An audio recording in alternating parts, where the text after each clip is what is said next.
Thank you for joining us for this episode of the Spectrum Report. We had some technical difficulties yesterday. I did about 12 or 13 minutes of the show with no audio. So hopefully everybody can hear me today. I did quite a bit of testing before we got started to make sure everything was in order, and it sounds like we're good to go. So we are going to continue. So today's episode of the Spectrum Report is brought to you by Neural Balance with Anandinol. Anandinol is our patented herbal vitamin mineral blend. It helps support a balanced endocannabinoid system to support natural calm, focus, and sleep. You can learn more about it by going to our website, neuralbalance.com, and clicking on the How It Works tab. And if you'd like to see what other parents think, head on over to Facebook and like and follow us so that you can be kept up to date on promos and the content that we're pushing out, different things like that. And if you'd like tips and feedback from other parents and caregivers and the ability to ask some questions and just get some honest feedback from users, go to our support group, facebook.com groups, Neural Balance Support Group, or you can just search Neural Balance Support Group on Facebook and ask to join.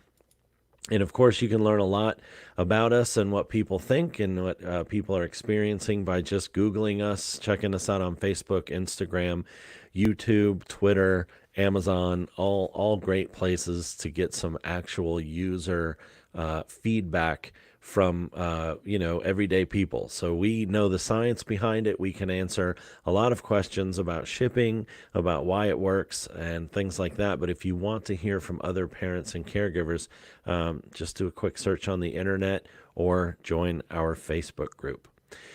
So the reason we are doing this particular show today is for the last several weeks, there's been a video circulating all over social media, and it's this pastor during a church service, and he stops preaching and he scolds this family because the baby's crying, and he just insists that they leave and take the baby with them.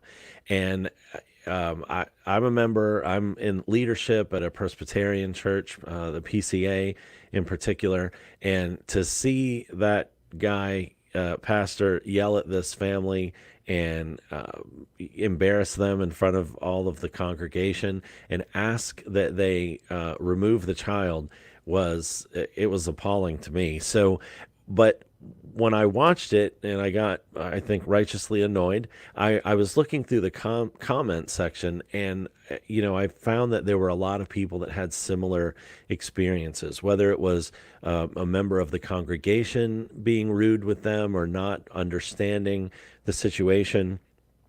And it wasn't just special needs or autism, or it was just, people with neurotypical kids who wouldn't sit still or were maybe talking out, or the baby was crying a little bit, fussing, or situations like that. And they had really bad reactions from people where people were very impatient with them, gave them judgmental looks, and asked them to leave.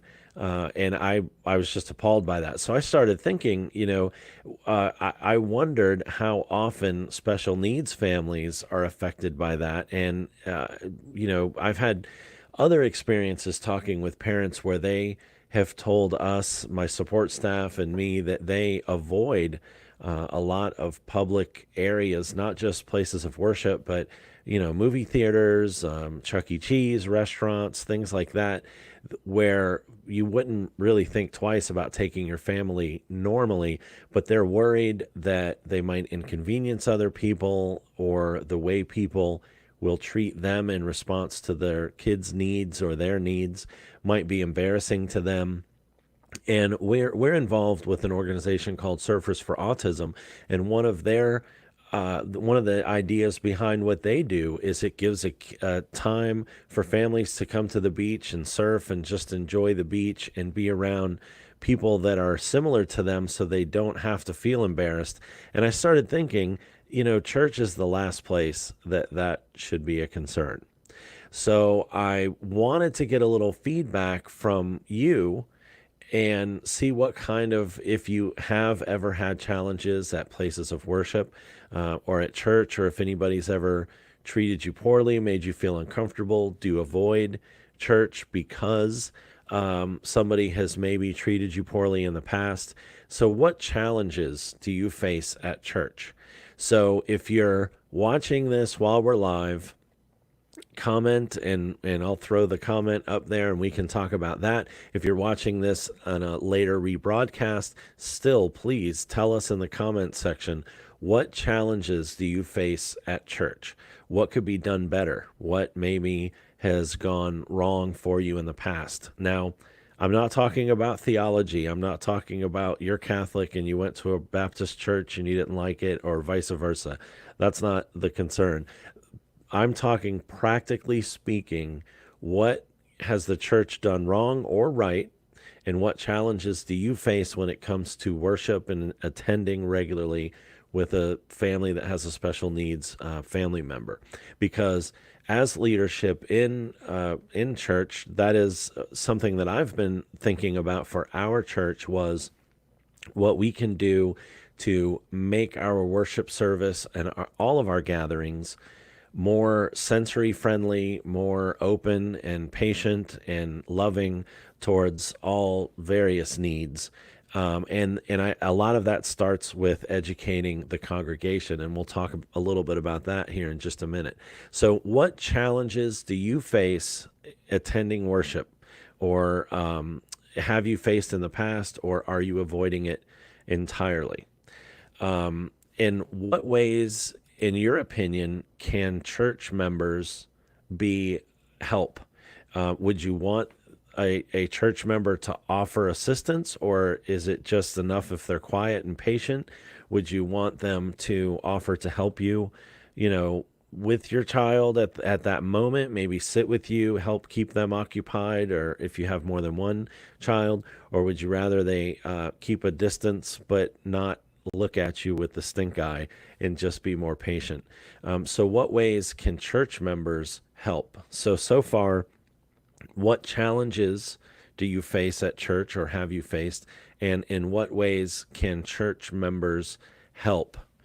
And would it be helpful to you to have a sensory friendly retreat area?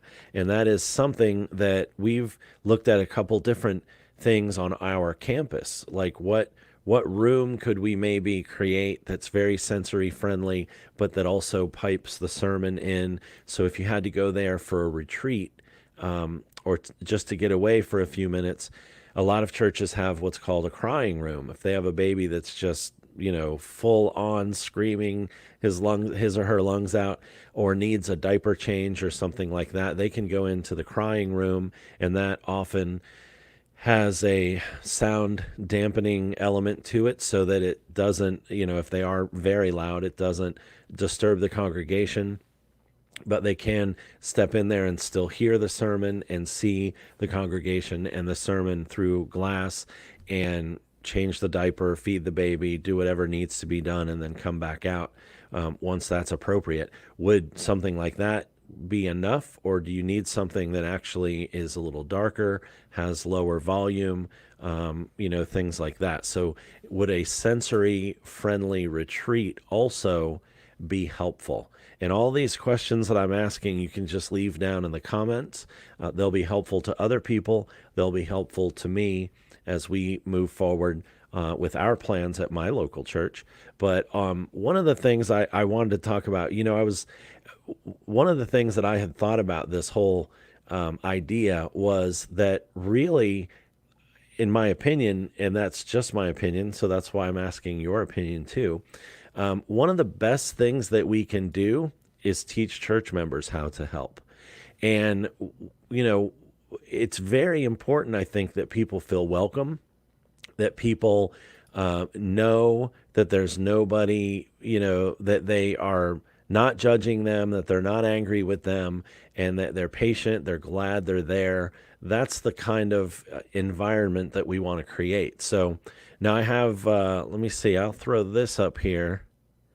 And this is something, so Roberta Bellamy said that she's been told to be quiet, told to quiet her son, that he was stimming, and more than once the pastor tried to talk with the congregation, and we were still told, shush, can't hear. And so they haven't gone back. And that is discouraging. I mean, that's exactly what we want to avoid, is that type. And she says that a retreat sounds awesome. So if there's a time where you're feeling uncomfortable and you want to just get away, then that's an option. So that is something that I will take into consideration too as we're moving forward with all of this. I really think, though, that's where church members being willing to help is a huge thing. So, Roberta, answer this. If while your child was stimming or he was being loud, if one of the church members would have at that point maybe scooted over and said, "Hey, do you need some help? Don't worry, he's not bothering us. We're just glad you're here." Would that have made a difference for you? Do you think you'd still be attending if that was the attitude that you were getting? So as I mentioned, I think a big thing is training the congregation, the church members, the body, the family of that church. They're the ones on the front lines. So the leadership can put programs into place. Like Roberta mentioned, the pastor spoke with people, but they still didn't react well, some of them. And that's something that church leadership, I think, needs to be aware of, that it needs to be a church-wide initiative. It's not really enough that you approach the person who offended at the time, but that you also want to offer some training for the whole congregation. So I was looking for some resources, and I know I mentioned I'm in leadership of the Presbyterian Church in America, the PCA, and we have a specific ministry called Engaging Disability with the Gospel. And we are going to work with them as we're implementing these things at our local church. But I jumped on their website because I wanted to see what kind of resources they offer. Now, Roberta says, yes, they receive dirty looks, and it would have meant a lot. So the question I asked Roberta a few minutes ago was, if a church member would have, come alongside you and said, "Hey, it's not a big deal. The noise, the stimming, it's not bothering us. We're just glad that you're here. Is there something that we can do to help?" And she says, "Yeah, we just received dirty looks, but it would have meant a lot if someone would have approached her that way." And I don't see why anybody would do anything different, but if they're not educated about it, they just don't understand. And another aspect, there's a video circulating right now of a girl on an airplane, and the mom took her phone away, and she's just losing her mind. And people are calling her a brat, and she needs to be disciplined, and what's wrong with the mom letting her act that way? If that's your opinion of a family you don't know, you need to keep it to yourself, because you don't know what the circumstances are. And often disability is not something that just jumps out and is apparent to you by sight. So you may think this kid is being a brat, but this kid may be having a meltdown, and it's definitely not an appropriate judgment or comment for you to make to that family or about that family, even in your head. But if you do have it in your head, keep it in there. If you don't have something nice to say, don't say anything. So if you can't help, if you can't be helpful, then just keep it to yourself. Because as I watched that video of that girl on the airplane, maybe she is just a brat, but we don't know her. We don't know what those circumstances are. I don't think that that's the case. It seemed like she may be on the spectrum or have something going on with her that would cause her to go into that meltdown mode over something that we think is small, may be very big to her. So that's a good time for you to offer help or offer silence without the stink eye.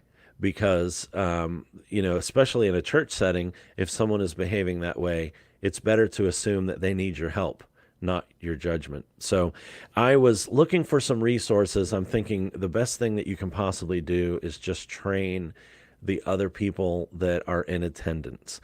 And time again, as I read these different comments, as I look at, different videos and I look at the comments on those videos, it's over and over again. People are saying that other people in the congregation gave them impatient looks or dirty looks, or they, told them to make their kids behave, or you should take them out of here, things like that. And that's certainly not helpful. So I started looking at our denomination's resources. And as I mentioned, we have one called Engaging Disability with the Gospel. And the thing that I love about it is it does have some practical guides about making things handicap accessible and different things like that. But it had a section all about training and leadership. There's a lot of training that's focused on the leadership and how to train the lay people. So you want the members of your church, because again, they're on the front lines. You want them to be aware. You want them to be patient. You want them to overlook. So they have, there's a PDF that they have on the Engaging Disability website.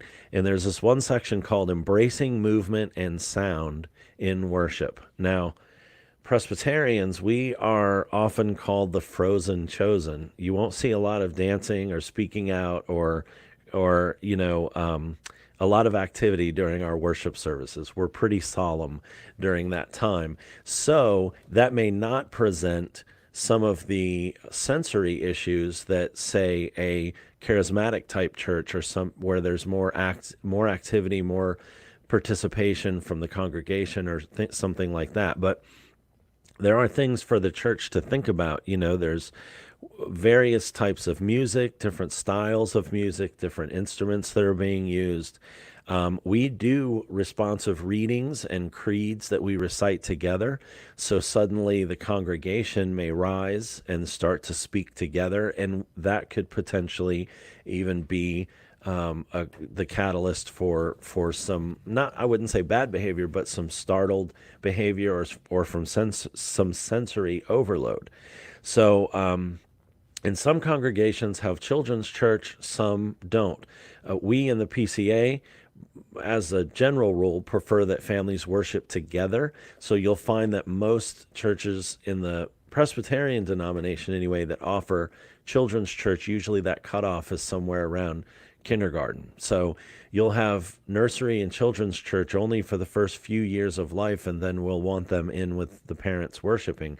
And I think that is not only appropriate, but it does give you the chance there to help with your child, to be there with your child, and it gives the other adults in the church family the opportunity to come alongside you and help you. So I think it's a great thing. So, but we do at that point have to focus on training the congregation. And some of the things that we need to be aware of is that some of these behaviors just can't be silenced. It's not like when I would lean over to my, he's now 15, but my 5 or 6 year old and tell him to hush.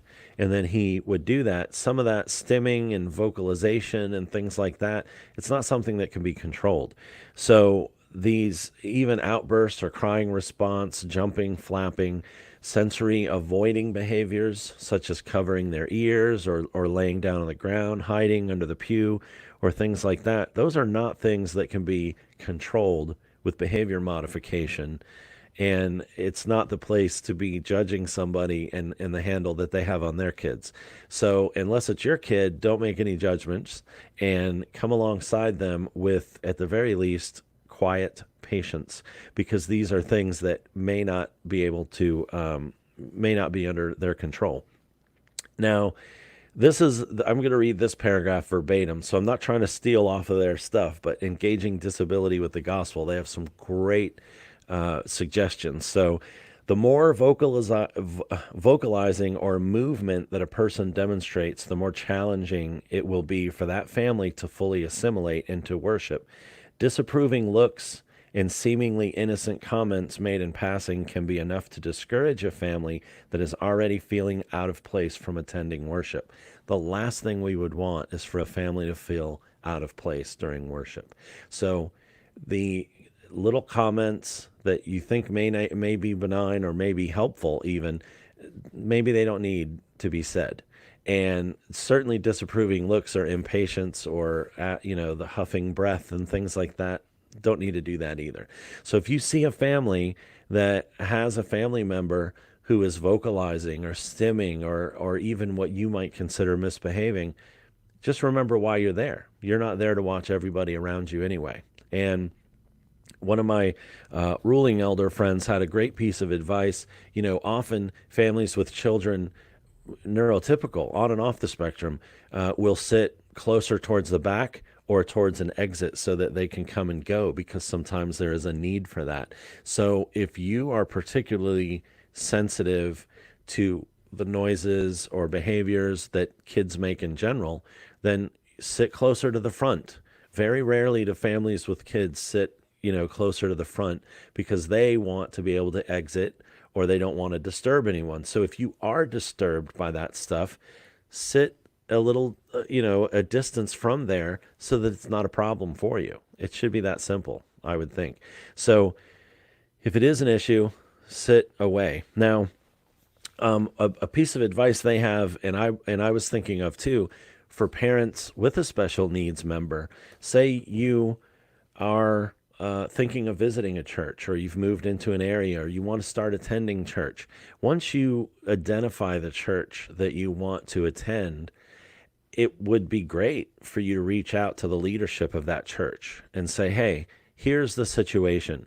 We would like to come worship with you.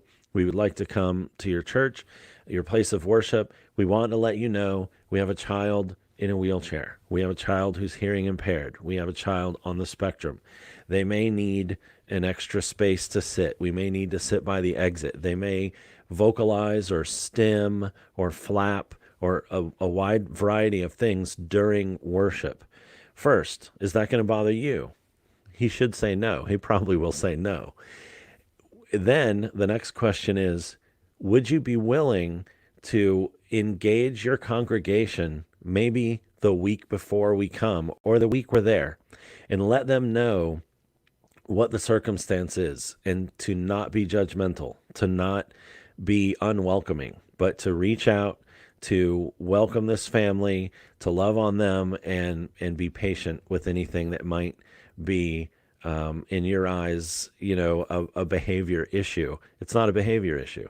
So be glad that they're there. Welcome them. So parents, if you are considering visiting or attending a place of worship, maybe lay the groundwork just a little bit so that they can help you and accommodate you. I almost guarantee you they will. And if they don't, you definitely don't want to be going to that church in the first place, I would think. And this is something I say this till I'm blue in the face about so many things, but try to be consistent. If you are attending a church and someone gives you the stink eye, talk to them, talk to the leadership, sit away from that person next time. Don't let one or two impatient people run you off from worship. If you want to be there, if you want to attend, keep attending. You're going to get used to it. Your family member's going to get used to it. The members there are going to get used to it. And eventually things should start coming together. I mean, I understand walking into a room full of people that you don't know for an occasion that should be quiet and solemn or whatever, can be intimidating as it is. If you're worried that you're going to be bothering people, then it just makes it worse. So go ahead and have that conversation ahead of time with the church leadership. And if someone in particular gives you some trouble, go ahead and talk to the leadership and try to work through that so that you can continue to come, you can continue to keep attending worship, and then everybody can start kind of working together. But don't be afraid to reach out ahead of time and let people know what your needs are, what your expectation is. As long as it doesn't fly in the face of the theology or whatever of that particular church, I'm sure they'll be more than happy to accommodate you. So don't be afraid to reach out and kind of lay the groundwork. Change does take time. So try not to take the comments personally. I know that's easier said than done, but how much power does something really have that's been spoken out of ignorance? I mean, if you're there to worship, you're there to meet fellow believers, you're there to receive the blessings that come with being part of a church community, you shouldn't let one or two grouchy people affect that. So keep attending, try to be consistent, try to also be patient with them, and share openly with the congregation so they know what to expect. And they, again, this is from the Engaging Disability with the Gospel website, which is a PCA ministry for special needs families. And they have a section in there that I love because it talks about training the leadership and the lay people on how to be helpful. And I think that's one of the most important things that you could possibly do. So they have a section in here for pastors in particular. And they're telling pastors to set the tone for the congregation. When congregations know that the pastor embraces extra noise and movement, most members begin to feel more at ease. So if you think about that, one of the things I think that hopefully folks are not just thinking about themselves, but if there is a crying baby or somebody stimming or someone is beginning a meltdown or there's some issues, some vocalization, a lot of times people might just be worried about, well, how does pastor feel about this? Is it bothering the preacher? So if the pastor lets the congregation know ahead of time that that's not an issue for him, I don't know who said it originally, but at our church, we go by this saying, we would rather hear the crying of babies than the snoring of saints. And I think most pastors probably would feel that way. So we would just be happy that you're there. And I think if the pastor lets the congregation know that it doesn't bother him and that he's just thankful that we have a new family attending, that goes a long way. And as church members, I think church members may think that there's not a lot of room for them here. They don't have a lot of influence or impact, but considering the complaints that I've seen, the comments that I've seen about other people's past experiences in worship, I think the congregation is the front line of defense. I think they have a lot more power here than they realize. So if they would exert that influence in a positive way by coming alongside that family and saying, hey, we're glad you're here. And this applies to, the family with a baby, with a little baby. It applies to the family with maybe a member that has some special needs or needs some special accommodation, or the family that rolls up without any young kids. They should be happy to see visitors. They should be happy to see new faces, and they should be welcoming and accommodating to a reasonable level and supportive and helpful. So that is something that you should expect from membership of a church. So if you go to a particular church and you find that the leadership is not behind that and the congregation is not behind that, please don't let that be the end of it for you.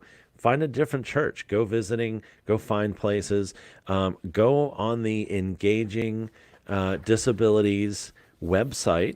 The PCA, Presbyterian Church in America, has Engaging Disability with the Gospel, which is their it's our ministry for this particular issue. And what they do is they come alongside churches and they teach them how to manage these different things so that they can be loving and accommodating and inclusive for families with special needs. So you can hop on that website. You can hop on the PCA's website and find a church near you and ask if they have a program along those lines. So if you think of anything, if you have any comments or experiences, or you can think of some specific ways that a church or the church members or the church leadership could be helpful for you, let us know what challenges you face and let us know how we can help. So we want to do everything that we can to offer good content for you for this channel. And I personally want to do everything I can at my local church to make it a friendly place for all families to worship. So your feedback is much appreciated. So thank you for joining us today. My name is Gabriel Williams, and I'm the CEO of Spectrum Research Group, and I am your host here at the Spectrum Report. The Spectrum Report is brought to you by Neural Balance with Anandinol. You can check out Anandanal by going to our website, neuralbalance.com, and click on the How It Works tab. And of course, if you'd like feedback or tips from other parents or caregivers, search our Neural Balance support group on Facebook and ask to join.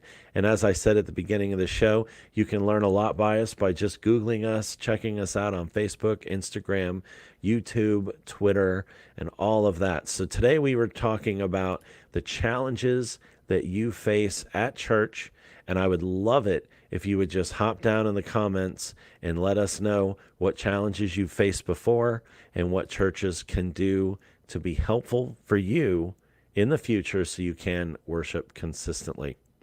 Thank you for watching.